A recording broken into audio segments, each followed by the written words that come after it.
Donc, le contexte de l'aide médicale État. Donc, pour justifier d'une prise en charge des soins par l'assurance maladie, la PUMA, les personnes doivent, en application du code, justifier d'une condition de stabilité de résidence et de régularité de séjour française sur une période d'au moins 3 mois.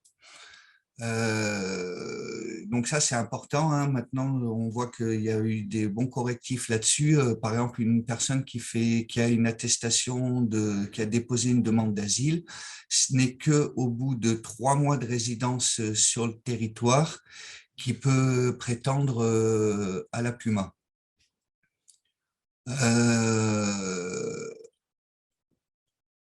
On vous a mis toute une liste, hein, vous pourrez avoir accès des titres de séjour qui nous permettent de prouver la régularité sur le territoire. Ce qui est important pour nous au niveau de ces titres de séjour, c'est les numéros AGDREF qui sont portés sur tous les titres de séjour qui sont recevables par la sécurité sociale. Donc, c'est à partir de ces titres de séjour-là qu'on atteste de la régularité de séjour. Il y a quelques exceptions à cette donnée, notamment au niveau des enfants majeurs exerçant une activité professionnelle en France, les visas long séjour pour les étudiants, et puis des titres de séjour spécifiques qui sont délivrés par le ministère de l'Europe et des Affaires étrangères. Donc, la condition de régularité de séjour est appréciée à la date de réception de la demande du dossier. C'est important, il s'agit de ne pas anticiper les demandes. Le dossier est recevable qu'une fois que le délai de 3 mois est écoulé. Donc, parfois, on cherche à gagner du temps en envoyant les dossiers un peu en amont de cette période de 3 mois. Malheureusement, ces dossiers ne sont pas recevables. Donc, il faut bien que la date de signature de l'imprimé de la demande PUMA soit à 3 mois plus 1 jour.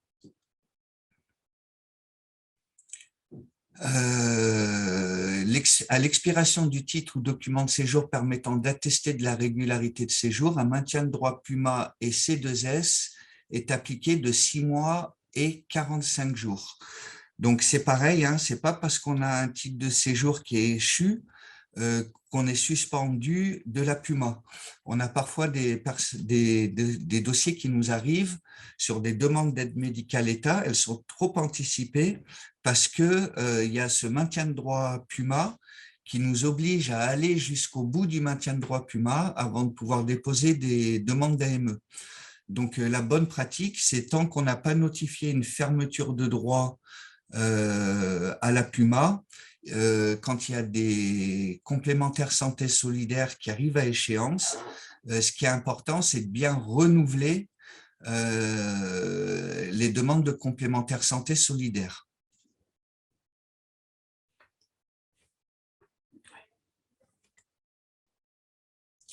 Donc, on va rentrer dans le vif du sujet. C'était un petit rappel jusqu'à présent là sur la PUMA au niveau de l'aide médicale État. Donc, on vous précise que l'aide médicale État s'inscrit dans le cadre de la lutte contre les exclusions. Elle est attribuée par les caisses d'assurance maladie par délégation de l'État. L'aide médicale État a pour objectif de faciliter l'accès aux soins. Je précise que les dossiers d'aide médicale État sont pas traités au niveau local, hein. On a 2 plateformes nationales qui s'occupent de ces dossiers-là. Et donc, notamment dans le cadre de la LUP, nous, ce qu'on fait, c'est qu'on fait le lien entre les dossiers qui sont réceptionnés au niveau local, donc sur les caisses primaires, et le pôle de traitement national de l'aide médicale État. Alors, l'aide médicale État s'adresse à qui? Donc, à toute personne en situation irrégulière présente sans interruption sur le territoire depuis au moins 3 mois. Donc, quand on dit depuis au moins 3 mois, il y a donc bien 2 conditions, c'est résider et être en situation irrégulière depuis au moins 3 mois. Tout mineur dont le parent est en situation irrégulière. Alors là, on n'a pas de délai de 3 mois de résidence sur le territoire. juste une petite info pour ces enfants mineurs, si les parents sont en situation irrégulière, il faut constituer un dossier d'aide médicale au titre de la famille. On notifiera un refus pour conditions de résidence non remplies aux parents.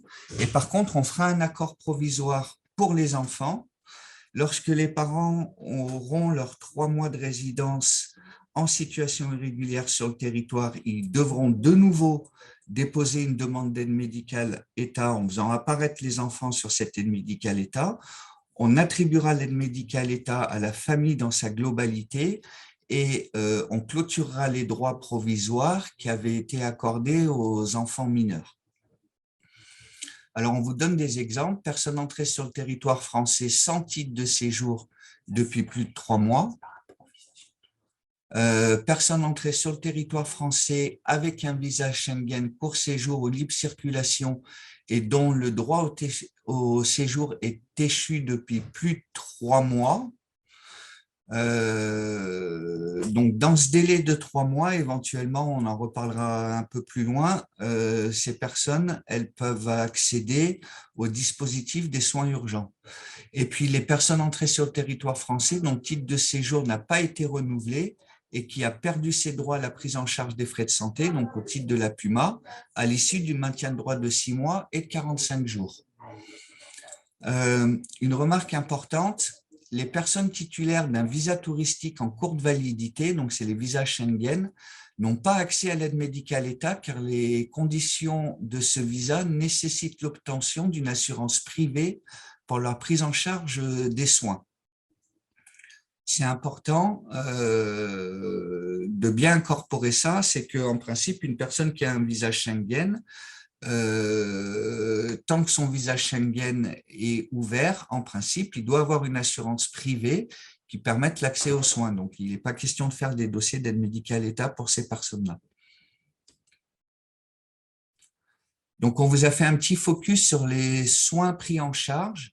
Donc, il y a les frais de médecine, générales et spécialisés, les frais dentaires, soins et prothèses dentaires, médicaments et appareillages, les frais d'hébergement et traitement des enfants en situation de handicap placés en CMP, les frais biologiques, donc c'est les examens de laboratoire et les analyses de labo, et les frais d'hospitalisation et traitement dans des établissements de soins, de réadaptation fonctionnelle ou d'éducation professionnelle. Donc, la prise en charge, elle est à 100% du tarif de responsabilité de la sécurité sociale avec une dispense de frais, c'est-à-dire un tiers payant obligatoire de la part des professionnels de santé.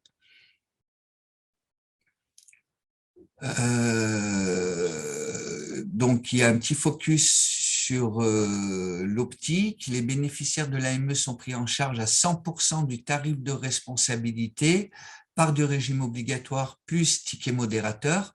Donc, on est bien d'accord, ça ne couvre pas les dépassements d'honoraires, notamment s'il y a des montures qui coûtent un peu cher, s'il y a des verres avec des corrections spécifiques, des verres teintés, etc. Tout ça, ce n'est pas pris en charge au titre de l'aide médicale État.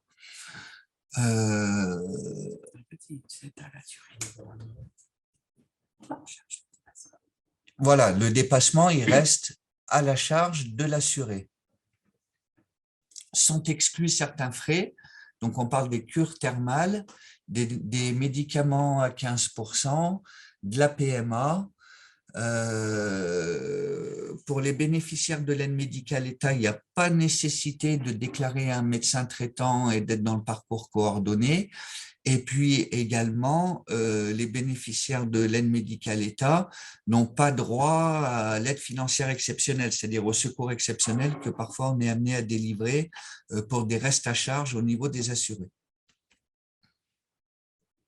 Alors, quelles sont les conditions d'attribution ?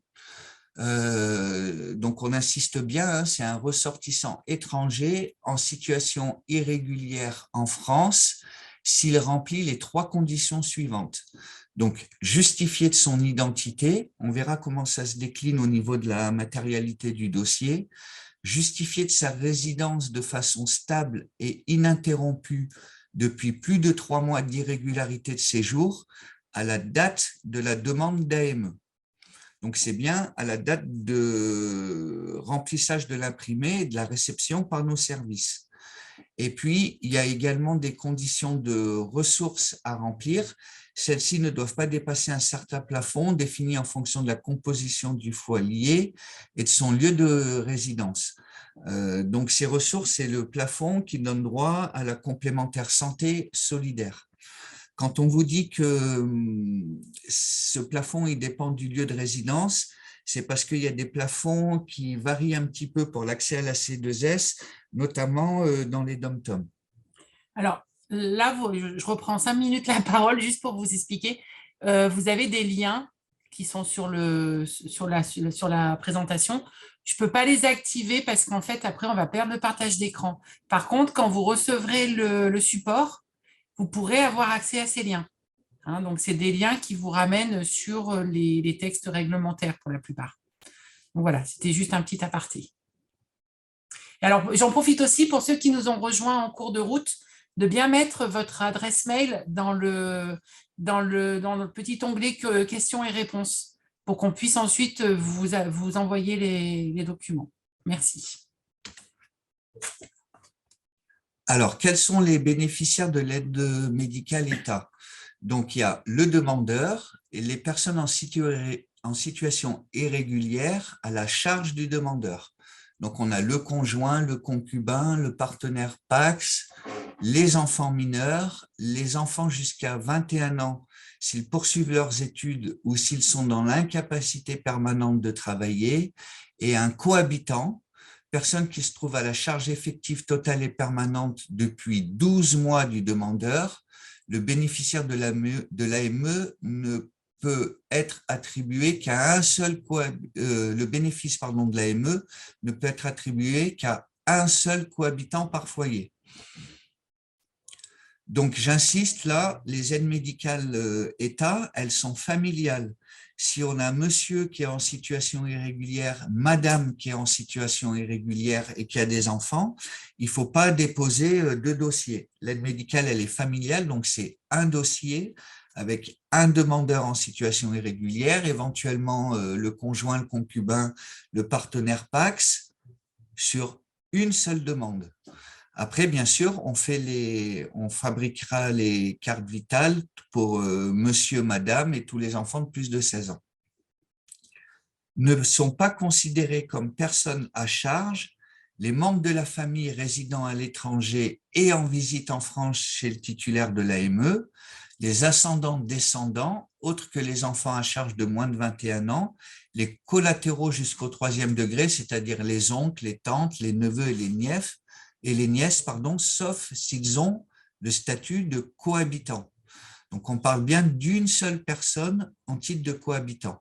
Et les personnes en situation régulière. C'est important, on ne fait pas apparaître les personnes en situation régulière sur les demandes d'AME, notamment, on n'a pas à déclarer les ressources des personnes en situation irrégulière, en situation régulière qui composent le foyer. Alors, comment constituer le dossier formulaire? Alors, avant de se lancer sur cette slide, ce qui est vraiment un petit conseil que je vous donne, c'est de bien lire la notice qui accompagne le dossier d'aide médicale État.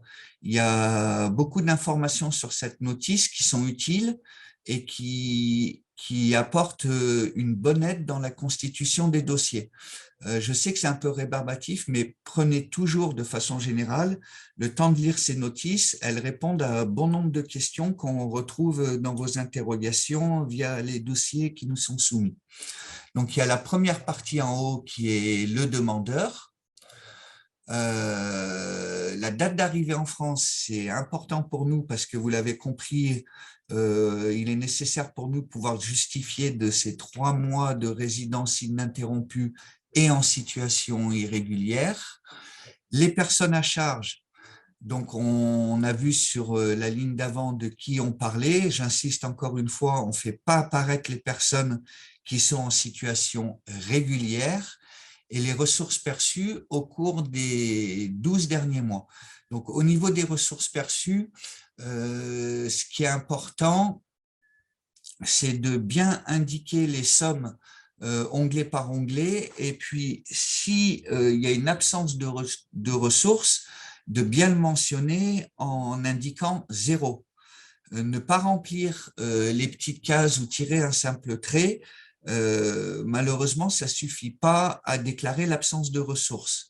On retrouve ce problème au niveau des dossiers de C2S également. Il faut bien indiquer 0 s'il y a une absence de ressources. Et ce qui est important, c'est bien la date et la signature du demandeur. Donc, sur cette date, j'insiste aussi, elle ne doit pas être antérieure aux 3 mois de résidence en situation irrégulière sur le territoire.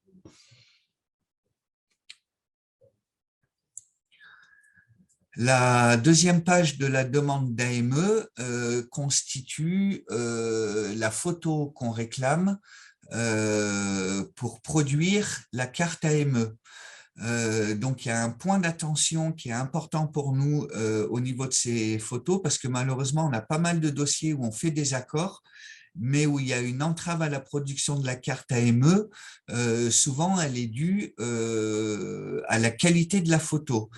Donc, on vous dit bien le format, sur fond blanc, prise de face, tête nue et parfaitement ressemblante. La photo, elle est à coller. Il ne faut surtout pas agrafer si vous envoyez les dossiers par courrier. Et donc, la photo, c'est par bénéficiaire de plus de 16 ans. On produit les cartes AME pour toutes les personnes qui ont plus de 16 ans. S'il y a des enfants de moins de 16 ans sur les demandes d'AME, les enfants, ils apparaîtront en ayant droit sur la carte du papa et éventuellement de la maman, si le foyer il est composé du père, de la mère et d'enfants de moins de 16 ans. J'insiste aussi, on vous a mis en pièce jointe, vous aurez ça. On a des dossiers qui nous arrivent par mail. On a une balle générique qui est mise, on en reparlera plus tard, qui est mise à votre disposition. C'est important de veiller à la qualité, mais on a tout un petit document qui vous l'indique, de la copie de ce document que vous faites, de façon à ce qu'il n'y ait pas de rejet au niveau de la production de la carte AME.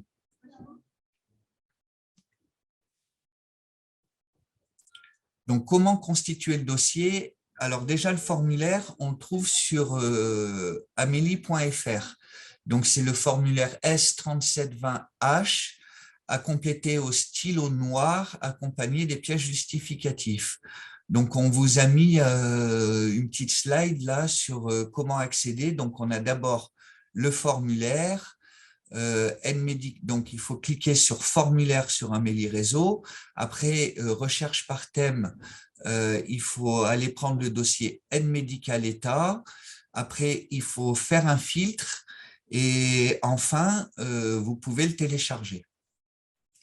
Une petite information quand même, là on est vraiment sur du pratico-pratique. Essayez d'être vigilant au niveau des écritures qui sont portées sur les imprimés.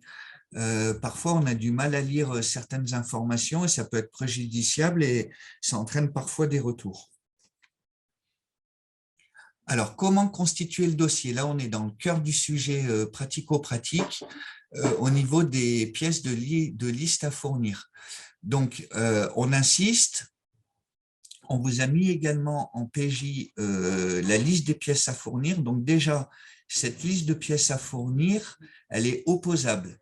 C'est-à-dire qu'on peut vous opposer le fait qu'il manque un des documents dans la constitution du dossier, mais également de votre côté, vous pouvez nous opposer, si on fait des retours, sur le fait qu'il y a bien un des documents pour justifier de chaque item qui a été joint au dossier.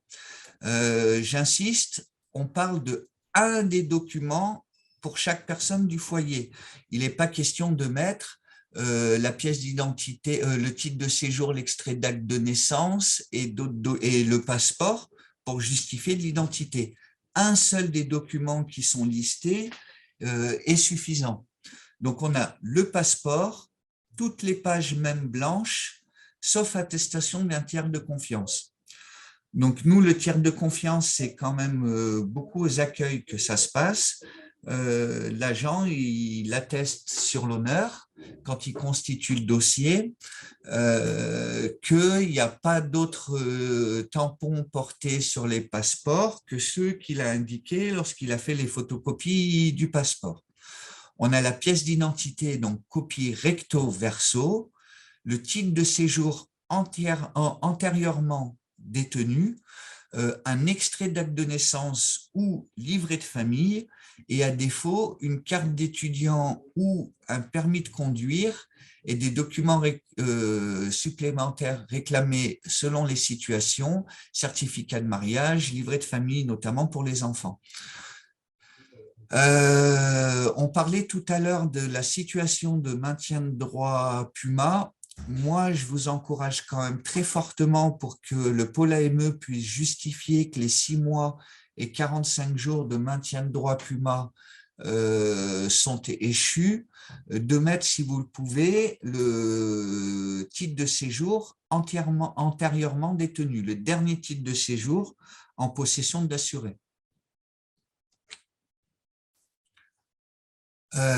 Ensuite, on est sur le justificatif de résidence en France supérieur à 3 mois et en situation d'irrégularité.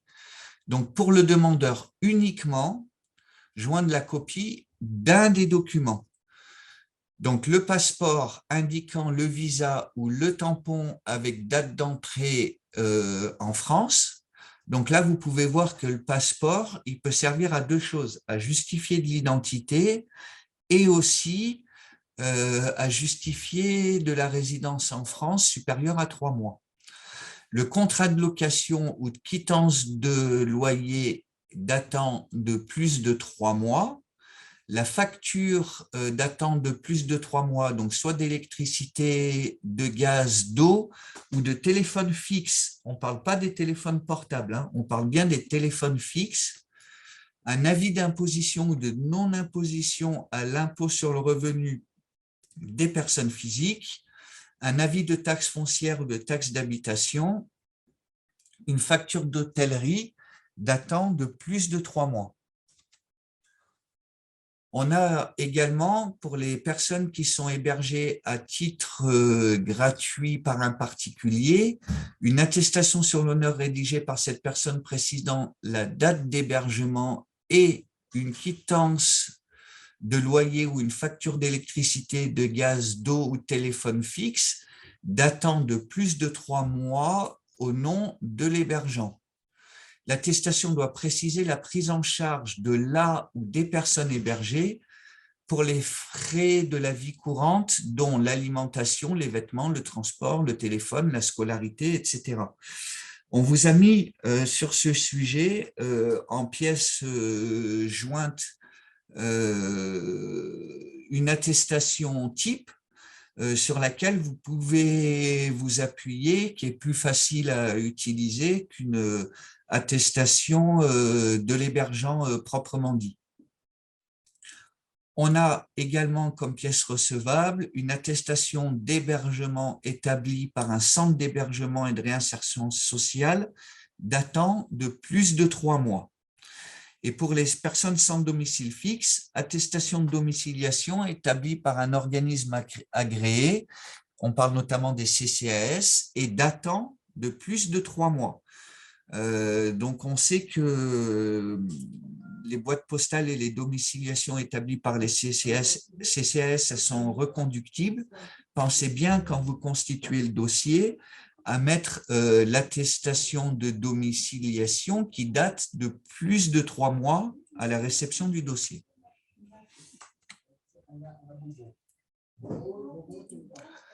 Alors, dérogation, pièce justificative d'identité et de résidence, l'attestation sur l'honneur. Dans le cas où un demandeur qui prouve sa bonne foi par la cohérence de ses déclarations n'est en mesure de produire aucun de ces documents, une attestation d'une association reconnue ou d'un professionnel de santé donc qui voit régulièrement l'assuré, pourra être accepté par la caisse. Alors, c'est une dérogation qui existe.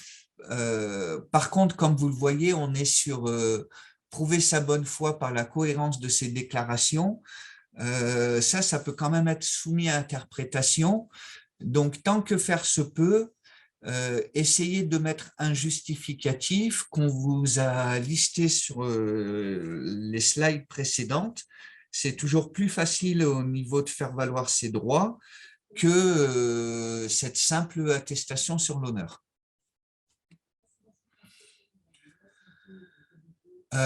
Donc maintenant, on est sur les justificatifs des ressources perçues en France ou à l'étranger au cours des 12 derniers mois.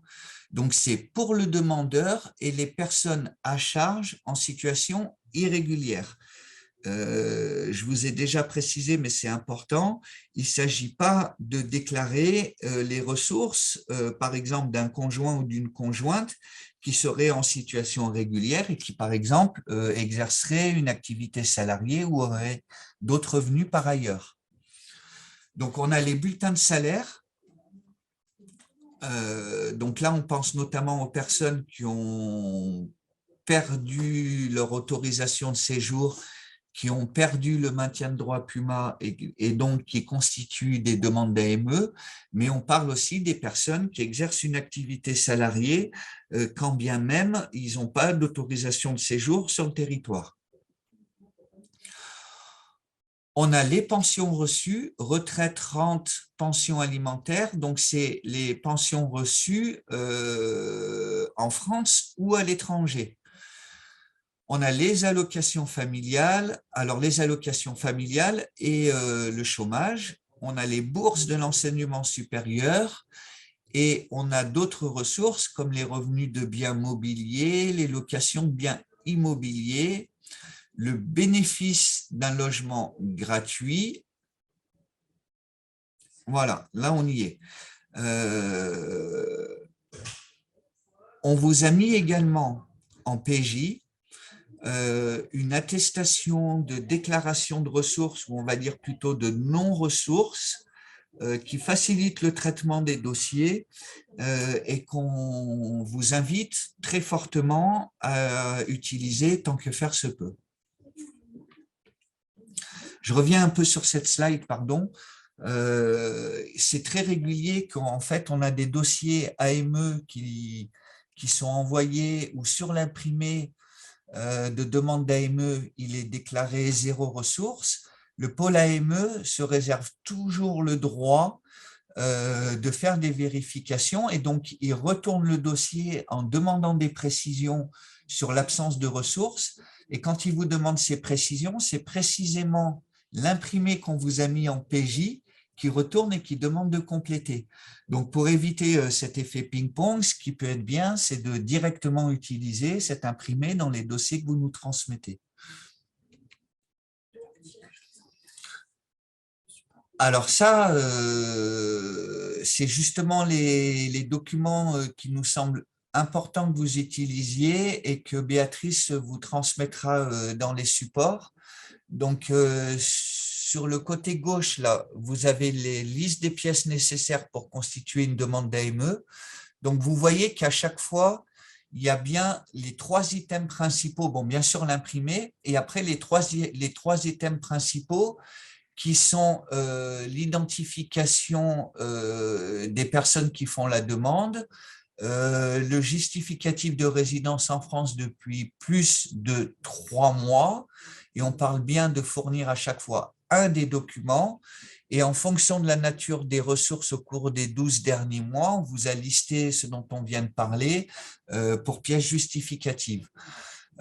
Et puis, selon les cas, autres documents, donc là, on parle notamment des cohabitants, on parle des hospitalisations ou des soins qui ont eu lieu dans les 90 jours. Alors, je n'ai pas assez insisté là-dessus.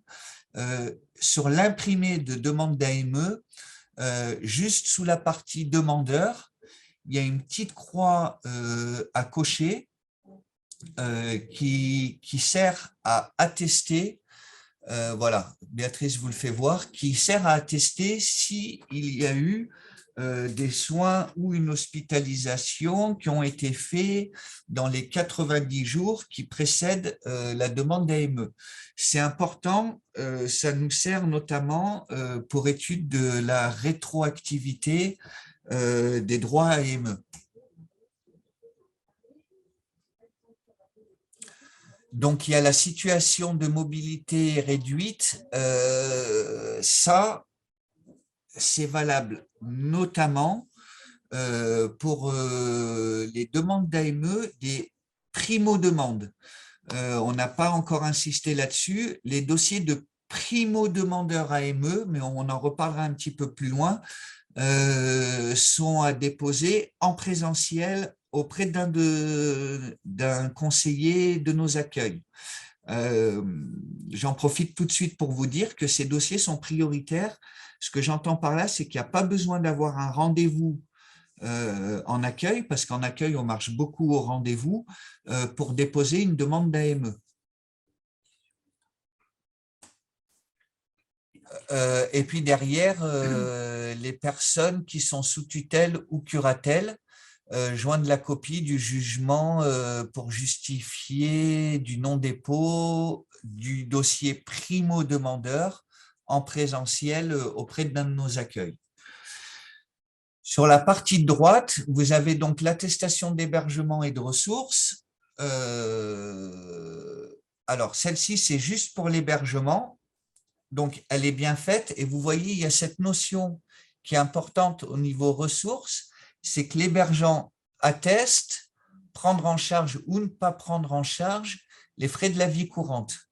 Donc, c'est important pour nous qu'il y ait bien une petite croix qui soit cochée au bon endroit. Ça nous permet notamment de comprendre comment les personnes peuvent subvenir à leurs besoins s'ils nous déclarent une absence de ressources. Voilà, si on voit que les demandeurs d'AME sont pris en charge au niveau des frais de la vie quotidienne par l'hébergeant, ça facilite la compréhension du dossier. Et puis, on vous a mis aussi là sur l'attestation d'hébergement en pièce jointe, donc la quittance de loyer, facture d'électricité, de gaz, d'eau ou de téléphone fixe, établie au nom de l'hébergeant, datant de plus de 3 mois et de moins d'1 an au dépôt du dossier. Donc, et puis là, on a l'attestation sur l'honneur de non-ressources. Donc, c'est ce document que je vous encourage très fortement à joindre à la demande initiale.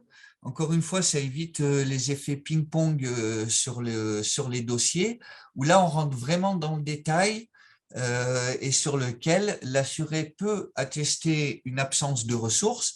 Donc, il faut bien mettre 0 s'il y a une absence de ressources ou s'il y a des ressources à déclarer, indiquer le montant. Donc, on est sur les 12 mois civils qui précèdent la demande. Donc, on vous demande bien de préciser la période. J'ai un dossier qui est déposé le 1er décembre 2022. On atteste des ressources de décembre 2021 à novembre 2022, avec bien sûr la date et la signature de l'assuré. Comme on vous le disait, on a une adresse mail et elle sera dans le compte-rendu que vous transmettra Béatrice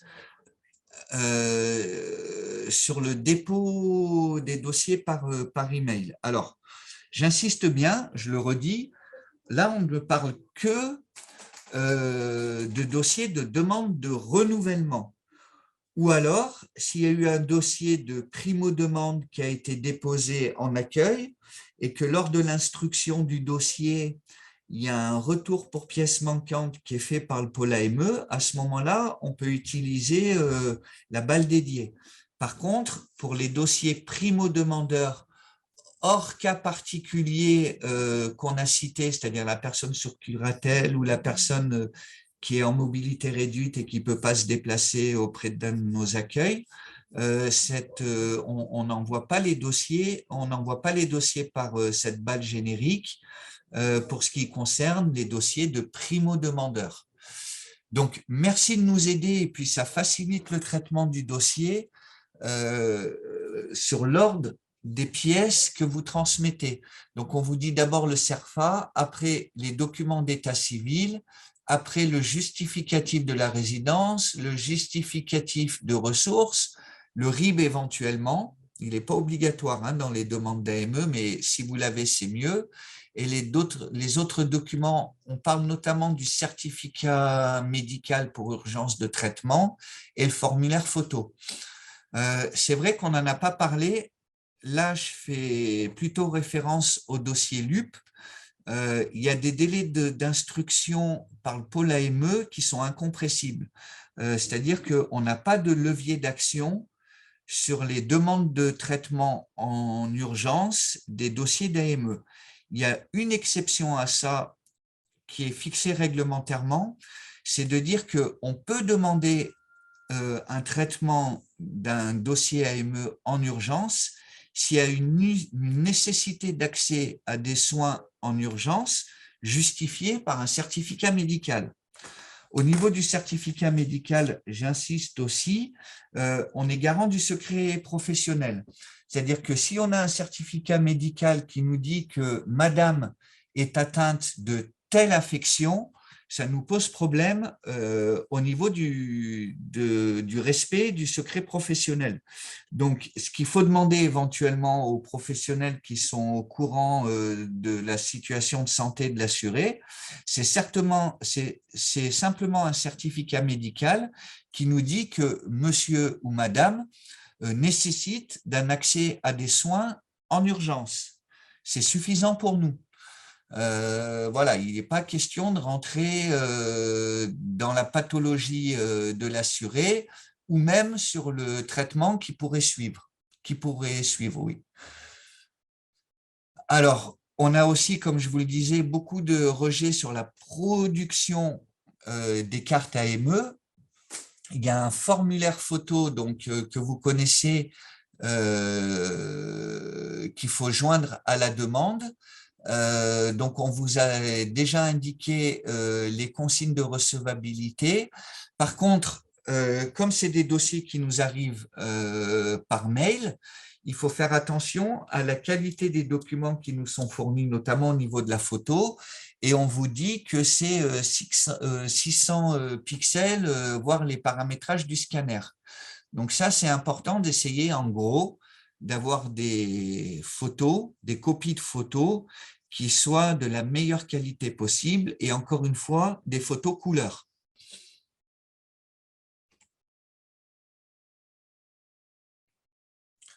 Donc voilà, on en parle maintenant. Pour les premières demandes, il y a une obligation de dépôt des dossiers en présentiel, c'est ce qu'on appelle par dépôt physique, donc en présentiel auprès d'un de nos agents d'accueil.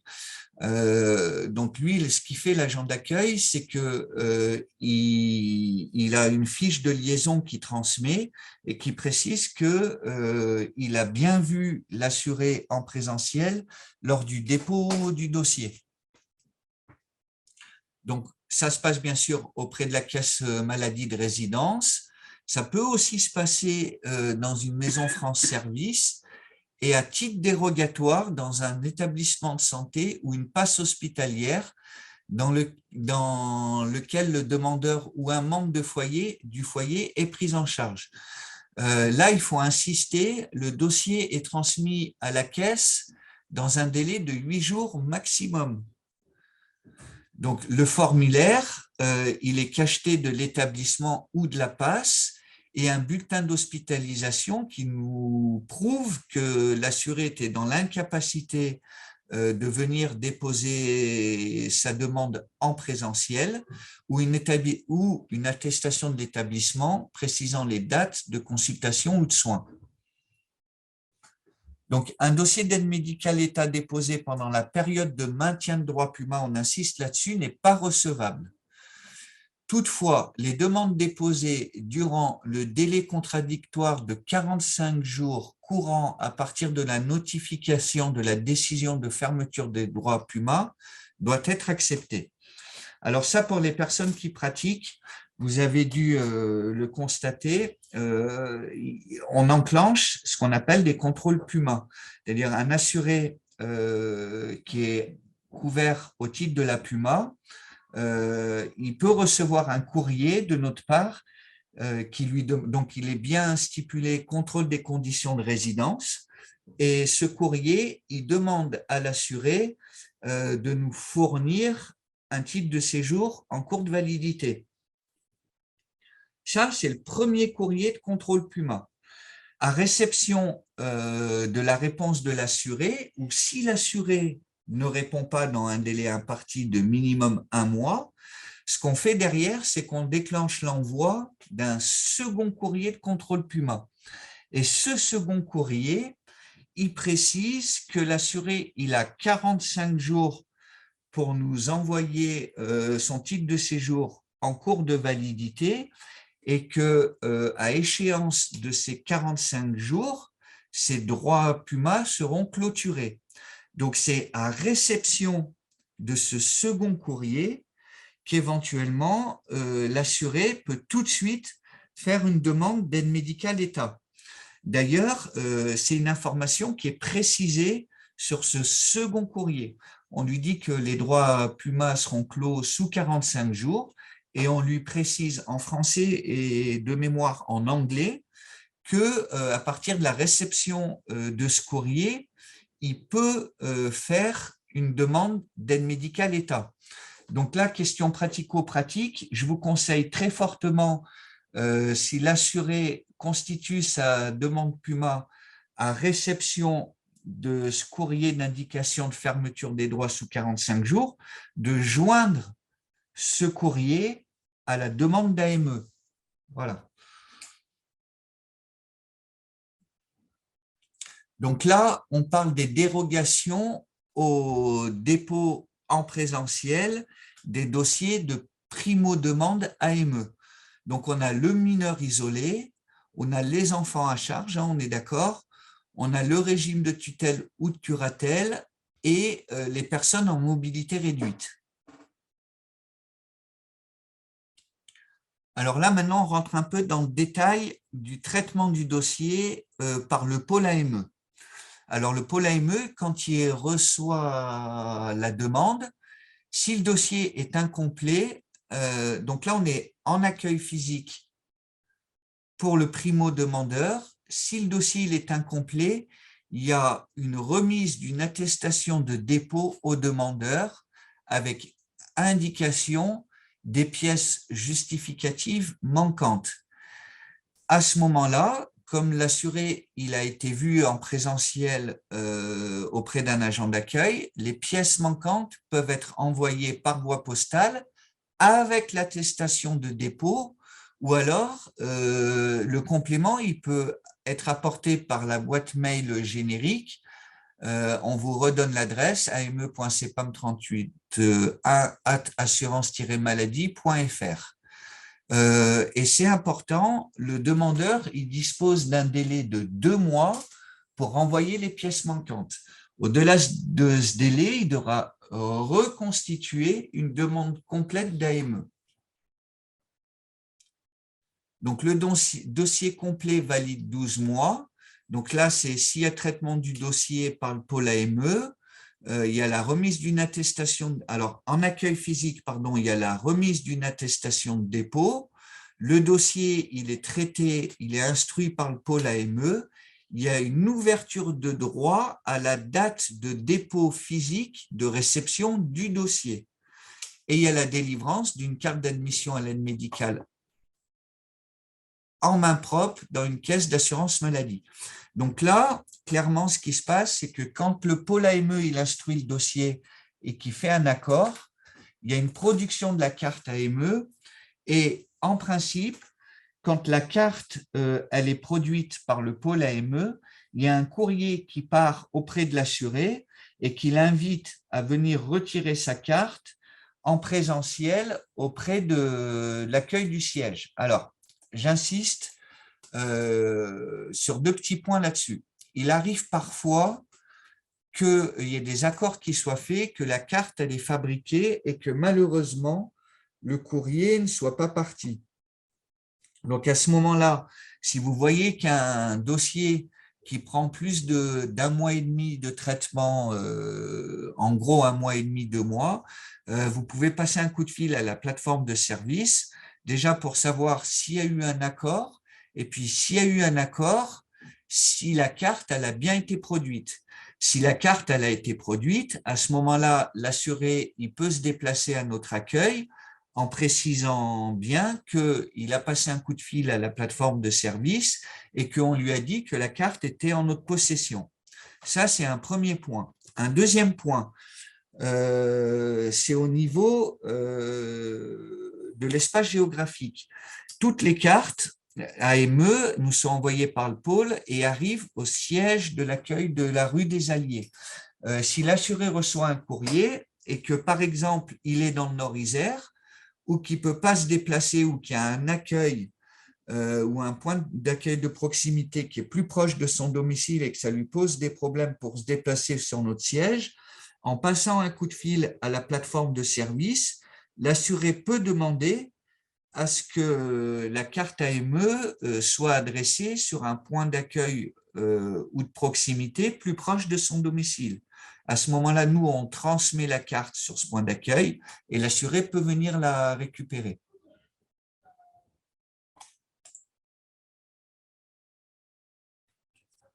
Donc là, on va parler des renouvellements. Donc, il y a des délais d'instruction qui sont malheureusement longs et incompressibles auprès du pôle AME. Quand je dis incompressible, c'est sauf certificat médical qui atteste d'une nécessité d'accès à des soins en urgence. Donc, les dossiers d'aide médicale État, on peut les renouveler 2 mois avant la date de fin de l'accord en cours. Donc, c'est à partir du 10e mois et jusqu'au 12e mois. Dans la pratique, nous, on vous encourage très fortement à faire le renouvellement de la demande d'AME au plus tôt possible, c'est-à-dire au 10e mois. Par contre, pareil, il ne faut pas anticiper, c'est-à-dire que si vous faites la demande de renouvellement au 10e mois moins 1 jour, moins 2 jours, malheureusement, il y aura un refus du pôle AME pour dépôt du dossier de renouvellement de façon trop anticipée. Donc, attendez bien le premier jour du 10e mois avant la date de fin de l'accord en cours pour faire le renouvellement de la demande d'AME. Alors, on dit qu'il y a un courrier qui est envoyé aux bénéficiaires. Ça, c'est des envois automatiques. Le courrier, il part très souvent. Par contre, il peut y avoir des loupés, ce qui arrive rarement. Mais par contre, si nous, on a le dossier qui a été signalé sur une adresse NPAI, c'est-à-dire n'habite pas l'adresse indiquée parce que préalablement, on a eu un retour pour un courrier qu'on a adressé à l'assuré qui nous est revenu, malheureusement, ce courrier, il ne part pas. De même, si l'assuré, on n'a pas eu de NPAI, mais qu'il a changé d'adresse, l'assuré, il ne reçoit pas ce courrier.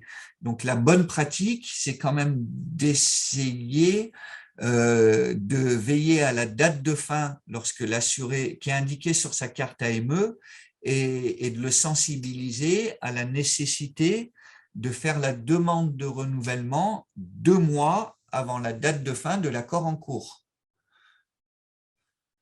Donc, le dossier de renouvellement est à préparer et à déposer selon les modalités souhaitées, soit par voie postale, soit en dépôt physique. Là, ce n'est plus une obligation, c'est vraiment pour rassurer le bénéficiaire, pour être sûr de la complétude du dossier, ou sinon par courriel à l'adresse mail générique. Donc, également, il faut qu'on s'entende sur la notion de renouvellement. S'il y a eu plus d'1 an d'interruption de droit par rapport à l'accord précédent, on considère que ce n'est plus un renouvellement, le dossier qui nous parvient, c'est une première demande. Donc, si on a une date de fin au 31 décembre d'une année N et qu'on a un dossier qui nous arrive au 1er janvier d'une année N plus 2, le dossier, il est considéré comme primo-demandeur. Par contre, si on a 10 mois d'interruption dans les droits AME, on est toujours sur un dossier de renouvellement, donc il n'y a pas nécessité de se présenter en accueil physique. Ça, c'est important. Quand débutent les droits? Donc, les droits AME démarrent à compter du jour du dépôt du dossier, même incomplet, et sont valables 1 an. Ça, c'est important, notamment s'il y a des soins en cours et qu'il y a un délai d'instruction qui est long. Même si le dossier n'est pas complet, on ne fera pas un accord au jour du traitement du dossier complet. On fera un accord AME qui partira d'1 an à compter de la réception du dossier. Ça, dans vos pratiques, ça peut être rassurant. J'ai un dossier qui est déposé le 1er janvier. L'assuré, il avait une fin de droit au 31 décembre.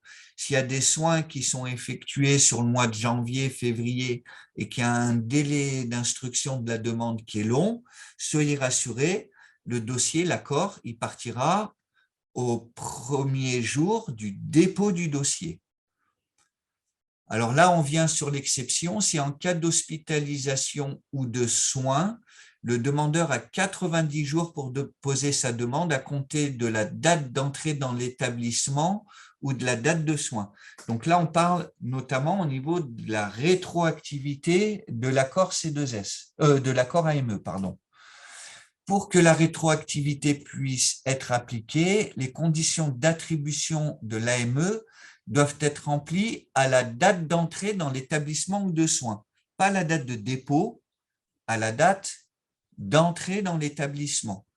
On verra que plus tard que on bloque souvent au niveau de la condition d'irrégularité de 90 jours et qu'à ce moment-là, les soins, éventuellement, ils peuvent être pris en charge au titre du dispositif des soins urgents.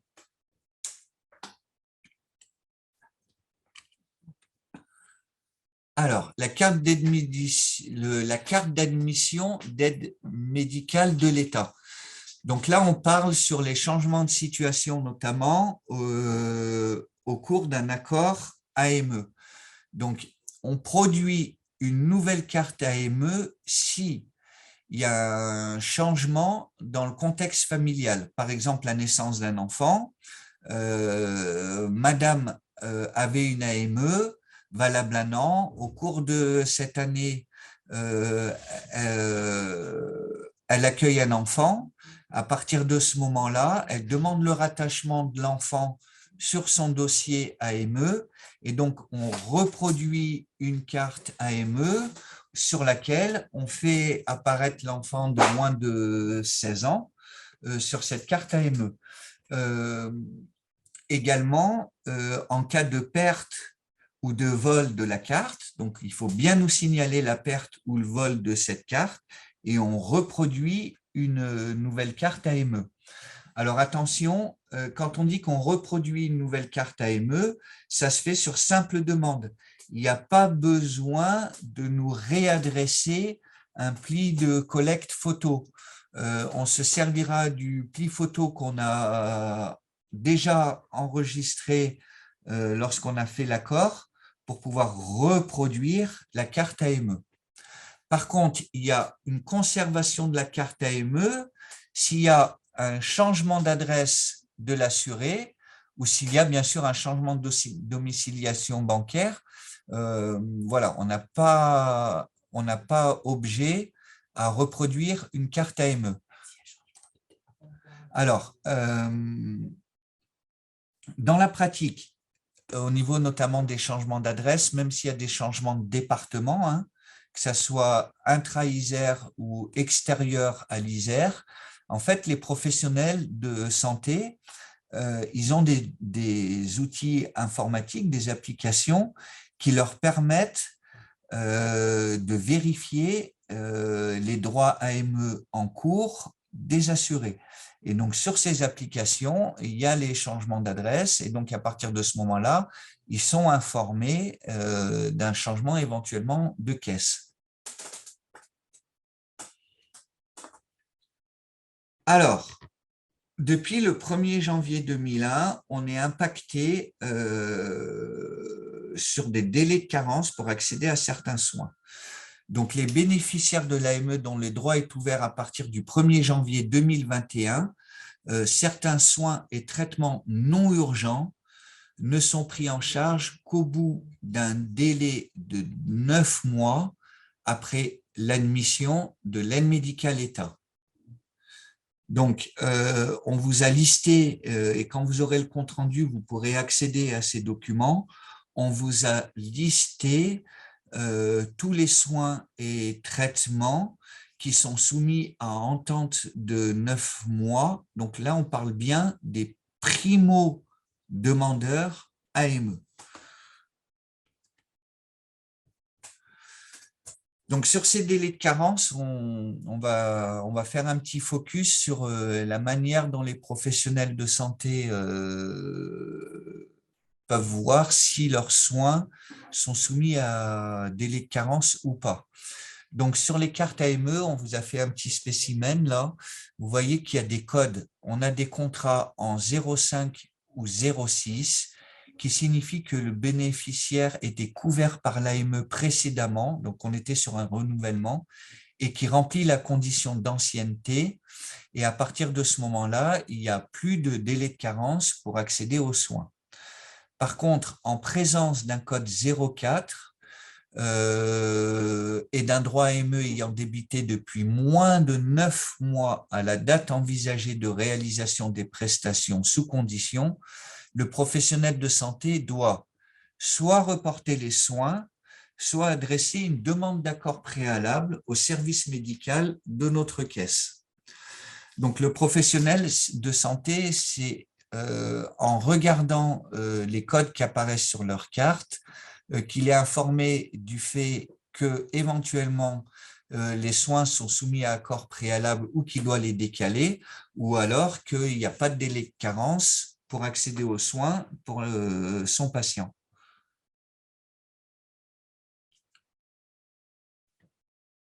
Donc, on vous a fait un petit exemple.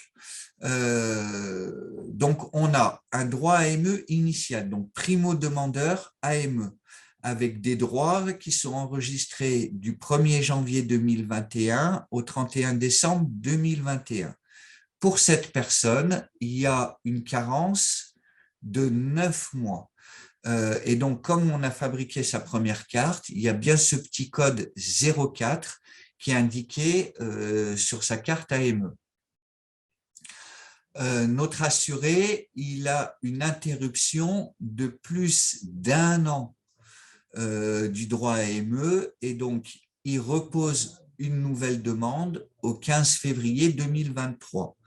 À partir de ce moment-là, on considère que ce dossier, il est de nouveau primo-demandeur, puisqu'il y a eu plus d'1 an d'interruption. Et à partir de ce moment-là, l'assuré, il est de nouveau sujet à une carence de 9 mois pour accéder à certains soins. Et donc, quand on produira sa carte, il aura une carte également en contrat 04. Donc, on vous reprécise que le contrat 04, c'est lors d'une première demande d'AME ou si une nouvelle période d'AME est ouverte, plus d'1 an après la fin de la période précédente. Donc, on vous a mis un exemple 2 sur un délai de carence. Donc, on a droit AME initial, donc primo-demandeur 1er janvier 2021, 31 décembre 2021. On a donc un délai de carence de 9 mois pour accéder à certains soins qui courent à partir du 1er janvier 2021.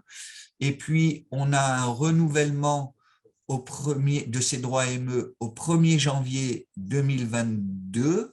Et à partir de ce moment-là, il n'y a plus de carence. On est dans un dossier de renouvellement pur et dur. On a un contrat 05 qui est indiqué sur la carte AME. Et donc, il n'y a pas d'interruption entre les deux contrats. Et à partir de ce moment-là, le délai de carence, il n'y a plus de délai de carence.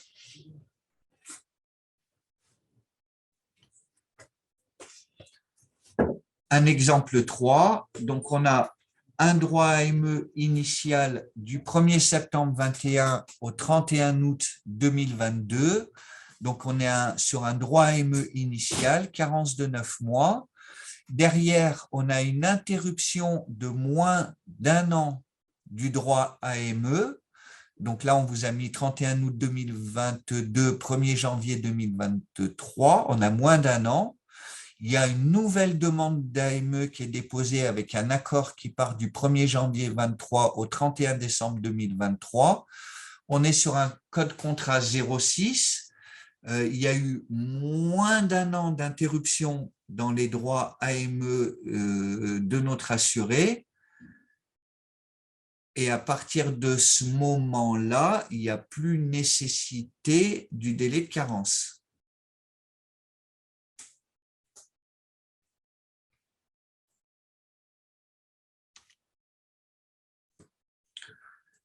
Voilà, donc on a fini cette première partie sur l'AME.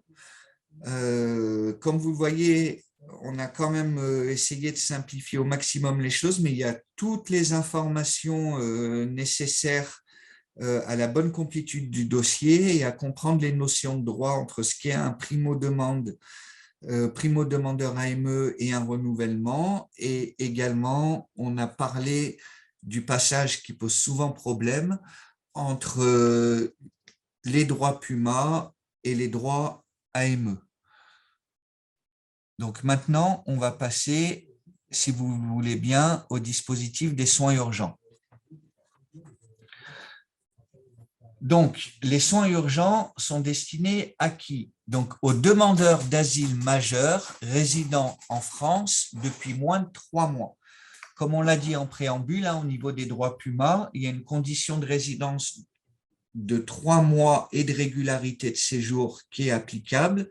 Donc, un demandeur d'asile qui a donc son attestation de dépôt de demande d'asile et qui réside sur le territoire depuis moins de 3 mois a accès au dispositif des soins urgents. Ensuite, on dit que c'est également réservé aux personnes entrées sur le territoire français en situation irrégulière, résidant en France depuis moins de 3 mois. Et donc, on vous reprécise, sauf les étrangers en simple séjour avec visa de court séjour. Parce que je le rappelle, quand on a l'obtention d'un visa, normalement, on doit avoir une assurance qui vous couvre pour les frais de santé qui arrivent pendant la durée de séjour. Ensuite, on a les personnes entrées sur le territoire français en situation irrégulière, résidant de manière ininterrompue depuis plus de 3 mois, mais qui ne sont pas bénéficiaires de l'AME. Donc, la demande d'AME, elle n'a pas été faite, ou elle est en cours d'instruction, ou elle est refusée.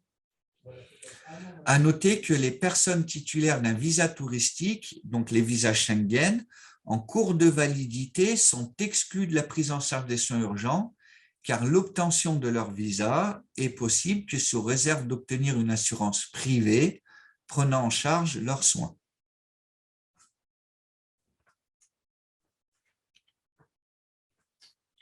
Donc, les soins urgents. Quels soins et où situation? Donc, les dispositifs des soins urgents, on est vraiment sur un pronostic vital en jeu ou une altération grave et durable de l'état de santé. On est également sur les maladies contagieuses à l'entourage et ou à la collectivité. On parle par exemple des tuberculoses. Il y avait eu aussi pendant l'épisode de Covid, pour la vaccination, il y avait eu des dispositifs spécifiques qui s'étaient appliqués sur ce cadre-là. On a les femmes enceintes et les nouveau-nés. Donc, on est dans la prévention, dans la grossesse ou dans l'accouchement. On a l'interruption de grossesse volontaire ou pour motif médical. On est sur les mineurs, le temps de la constitution du dossier AME et PUMA, ou PUMA, on reviendra sur ce sujet-là un petit peu plus loin. Et puis, on a les soins urgents pratiqués dans un établissement de santé et les médicaments qui sont prescrits dans le cadre de ces soins urgents. Donc, au niveau des soins urgents, le dispositif, il prévoit qu'il y a une dispense d'avance de frais de l'assuré. Donc, le circuit de la demande. Donc, la facturation au titre des soins urgents est possible en présence d'un refus d'aide médicale de l'État. Donc, j'ai un assuré qui rentre à l'hôpital pour des soins qui sont réputés en urgence. L'établissement de santé adresse une demande d'AME. Il y a instruction au titre des soins urgents. Il y a instruction de cette demande d'AME et la demande d'AME, elle est refusée. Par exemple, le demandeur est rejeté pour la condition de résidence en situation irrégulière depuis plus de 3 mois. À ce moment-là, le pôle AME, il notifie un refus. À réception de l'avis de refus d'AME par l'établissement de santé, ça peut se faire aussi par l'assuré qui le transmet directement à l'établissement de santé. L'établissement de santé peut adresser une demande de prise en charge de la facture au titre des soins urgents. Donc, ce que fera l'établissement de santé à ce moment-là, c'est qu'il enverra sa facture en l'annotant dispositif soins urgents et en joignant à cette facture le refus d'AME qui a été notifié. Donc, on a bien simplifié ce dispositif-là des soins urgents. Alors, normalement, toute cette procédure, elle est à charge de l'établissement de santé qui a accueilli l'assuré. C'est-à-dire que si un assuré rentre pour une hospitalisation au titre des soins urgents, c'est l'établissement de santé qui doit formuler la demande d'AME et c'est l'établissement de santé qui doit établir la facturation au titre du dispositif des soins urgents.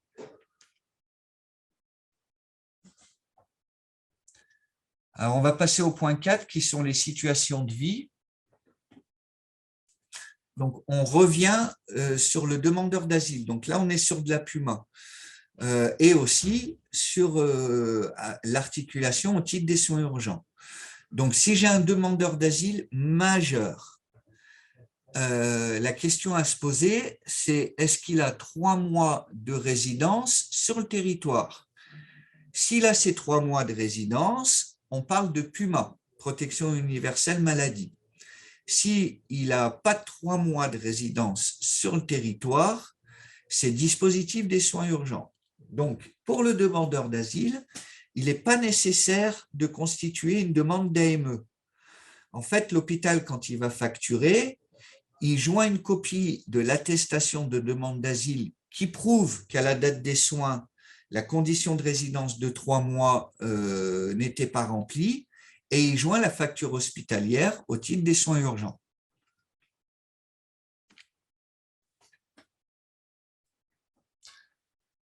Donc là, on va parler des mineurs à charge. Donc, on est toujours sur le statut de demandeur d'asile, les parents résidents depuis moins de 3 mois. Donc, les parents, ils ont fait une demande d'asile.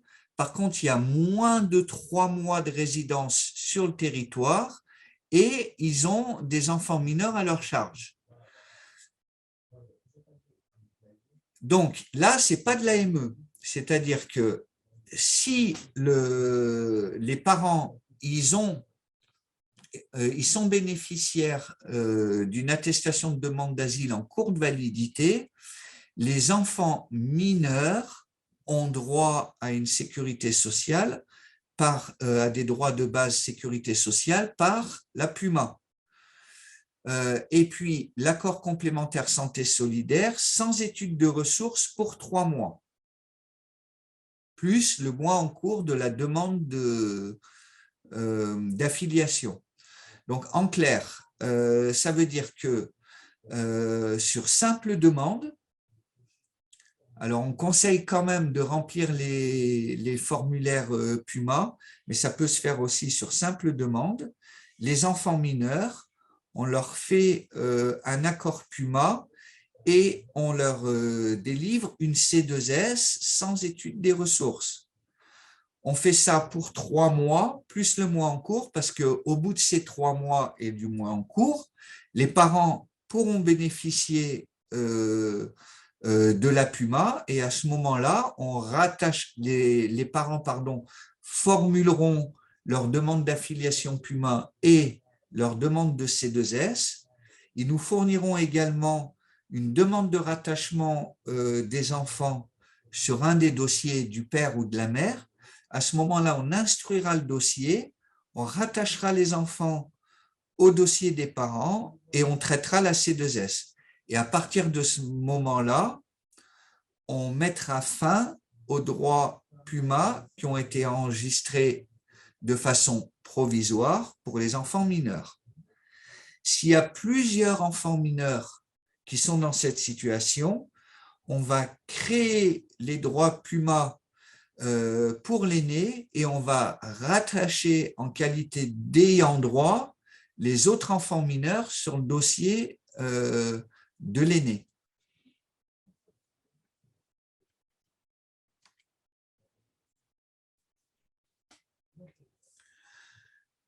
Donc, on a fait un petit focus sur le statut du mineur étranger, accompagné ou non.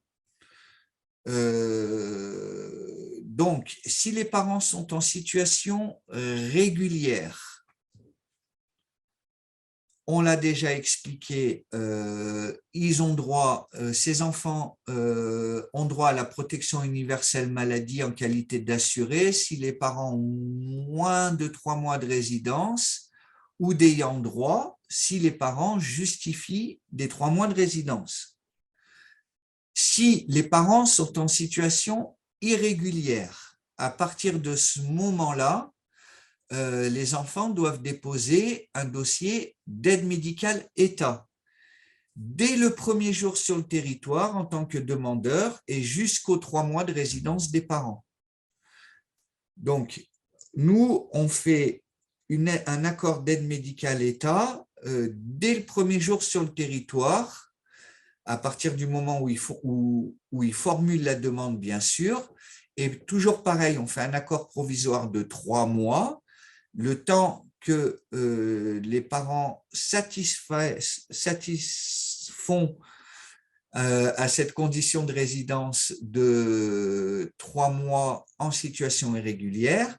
Et à ce moment-là, comme on l'a vu plus en aval, les parents feront une demande d'aide médicale État, ils feront apparaître les enfants mineurs sur la demande d'aide médicale État, on fera un accord d'aide médicale État pour la famille dans sa globalité et on mettra fin à l'aide médicale État qu'on a accordée aux enfants mineurs de façon provisoire. Ensuite, on parle toujours du mineur étranger qui est placé à l'ASE ou à la PJJ. Donc, s'il est placé à l'ASE ou à la PJJ, à ce moment-là, il y a tout de suite protection universelle maladie, donc la PUMA en qualité d'assuré, plus complémentaire santé solidaire. Si l'enfant n'est pas placé à l'ASE ou à la PJJ, à ce moment-là, s'il est en situation irrégulière, on a une aide médicale État dès le premier jour de résidence sur le territoire. Bien entendu, à partir du moment où on prouve l'entrée sur le territoire et où on formule la demande d'aide médicale État.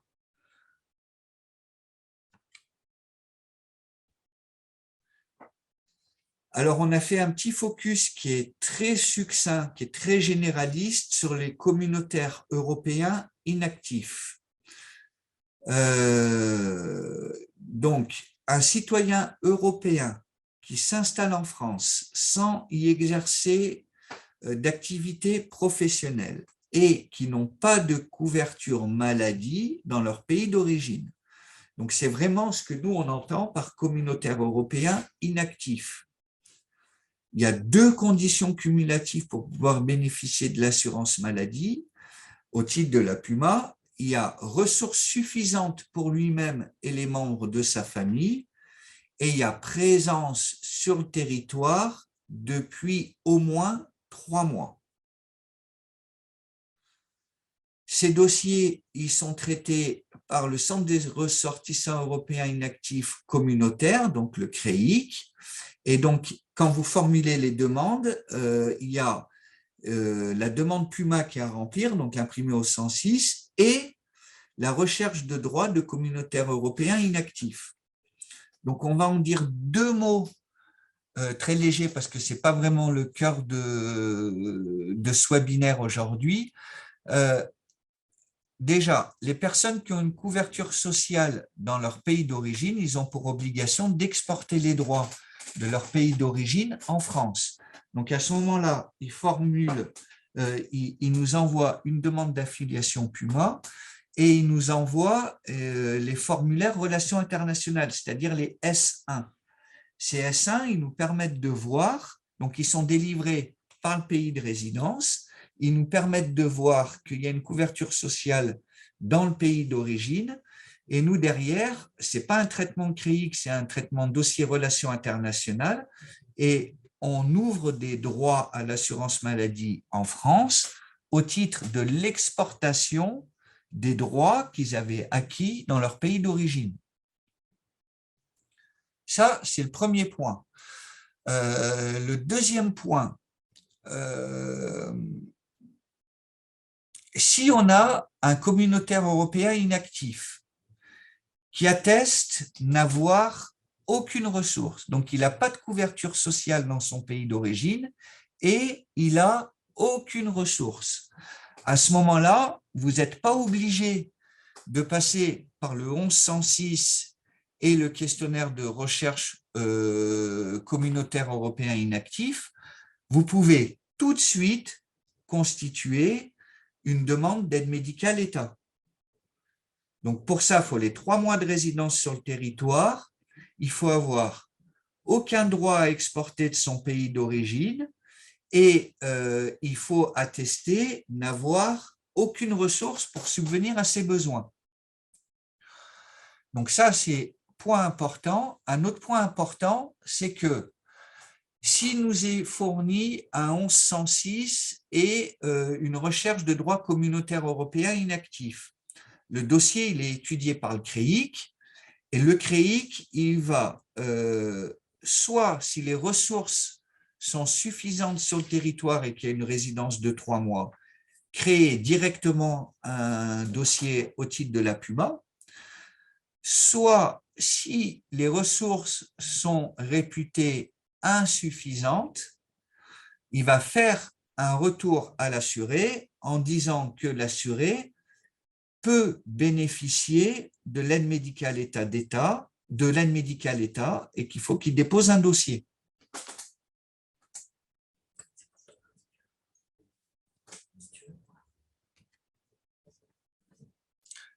Donc là, on vous a mis le formulaire 1106, demande d'ouverture de droit à l'assurance maladie. Je vous en ai déjà parlé dans ce webinaire. Ce qui est vraiment important, c'est un peu comme les contrats d'assurance, c'est de lire ce qui a écrit en petit.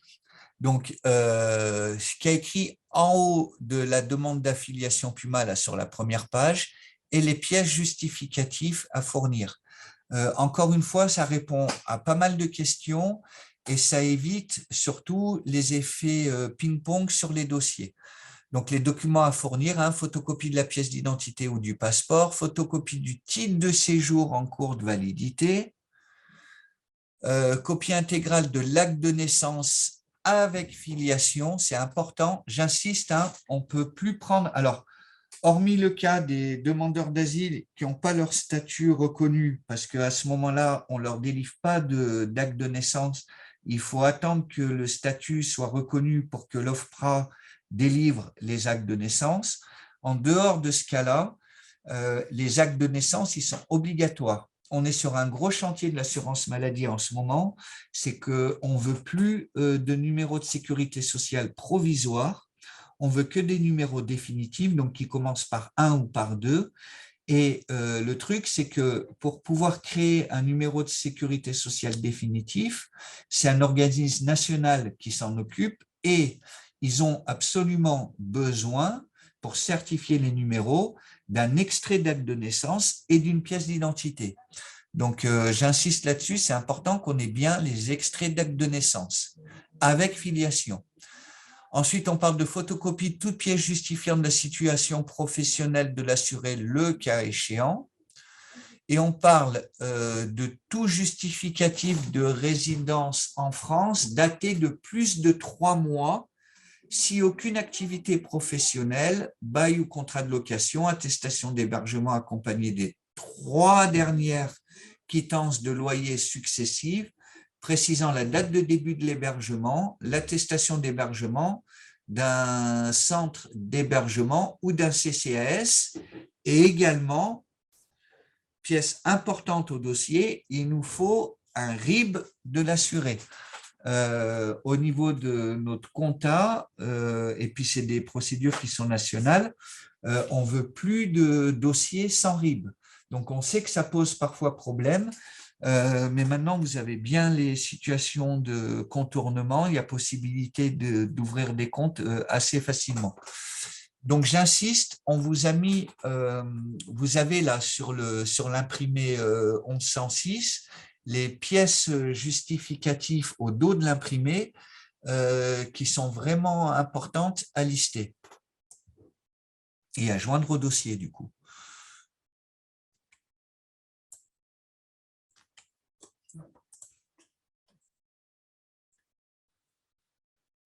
Le formulaire 710, questionnaire de recherche de droit communautaire inactif. Donc encore une fois, lisez bien les notices, elles vous aident déjà à remplir l'imprimé correctement et elles vous donnent beaucoup de notions de droit qui sont importantes et qui vous permettent de voir si vous aiguillez bien le dossier en remplissant ce questionnaire. Comme vous le voyez, dans le questionnaire, bon, je ne vais pas rentrer dans le détail, il est important de bien tout remplir et donc à chaque fois d'attester oui ou non et s'il y a des ressources depuis quelle date, etc., c'est important. Et à chaque fois, on parle du demandeur, donc vous-même, mais on parle aussi du conjoint, partenaire ou concubin. C'est important parce que quand on vous dit que pour accéder à la PUMA, il y a des conditions de ressources qui sont à remplir. Les ressources, pour le coup, contrairement au dossier des aides médicales État, pour les personnes qui sont en situation régulière, on n'a pas à déclarer les ressources. Sur les formulaires 710, il faut bien réclamer les ressources de tout le foyer. Parce que si, par exemple, on va prendre l'exemple inverse, Madame travaille et a un bon salaire et que monsieur ne travaille pas, à partir de ce moment-là, on considère qu'il y a des ressources suffisantes pour monsieur pour qu'il puisse subvenir à ses besoins. Et à ce moment-là, on oriente un dossier vers la PUMA. Donc, c'est bien important de remplir les onglets vous-même et conjoint, partenaire ou concubin. Dans cet imprimé, il est également aussi fait la notion de ressources perçues à l'étranger et de couverture sociale perçue à l'étranger, éventuellement qu'on avait acquise dans son pays. Ça permet à ce moment-là d'orienter le dossier vers un dossier relations internationales au titre de l'exportation des droits acquis dans le pays d'origine. Donc, en clair, quand vous remplissez cet imprimé, c'est important d'être le plus précis possible au niveau des réponses que vous nous apportez. On vous a mis aussi en annexe, puisqu'on parlait des enfants mineurs, la demande de rattachement des enfants mineurs à l'un ou aux deux parents assurés.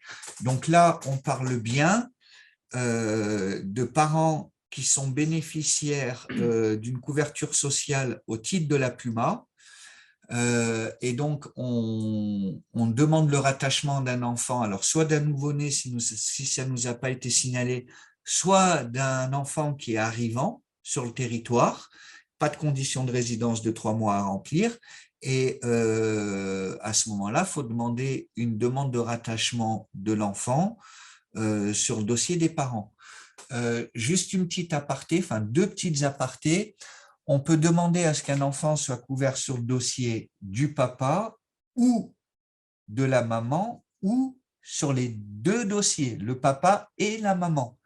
À ce moment-là, si c'est le choix qui est fait de couvrir l'enfant sur les 2 dossiers, il faut quand même nous désigner le parent que chez nous, on appelle prioritaire.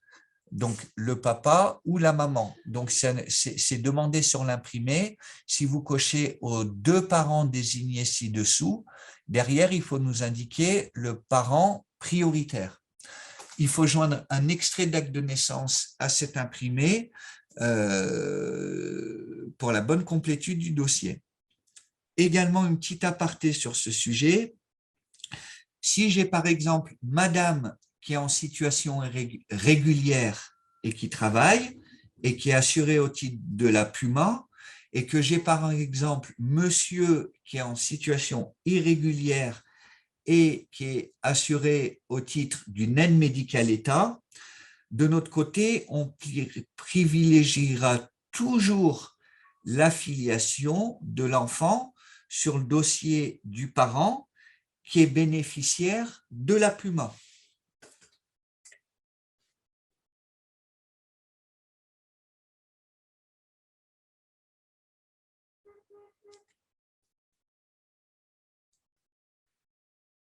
Donc, on a essayé de vous faire un petit focus qui récapitule un peu tout sur les communautaires européens inactifs. Donc, conditions réunies, c'est-à-dire conditions de ressources et de résidence. Donc, si les conditions de ressources sont remplies et de résidence, on considère que la personne est en situation régulière, et donc on l'assurera au titre de la protection universelle maladie, donc de la PUMA, et éventuellement, si satisfait aux conditions de ressources, à la complémentaire santé solidaire. Par contre, si la condition de ressources et de résidence n'est pas remplie, donc c'est bien cumulatif, hein, ces conditions de ressources et de résidence. Si elle n'est pas remplie, on considère que cette personne est en situation irrégulière. S'il a plus de 3 mois de résidence sur le territoire, à ce moment-là, on est sur une aide médicale État. S'il a moins de 3 mois de résidence sur le territoire, on est sur des soins urgents, si nécessaire. Donc là, on en revient aux conditions médicales d'accès aux soins urgents.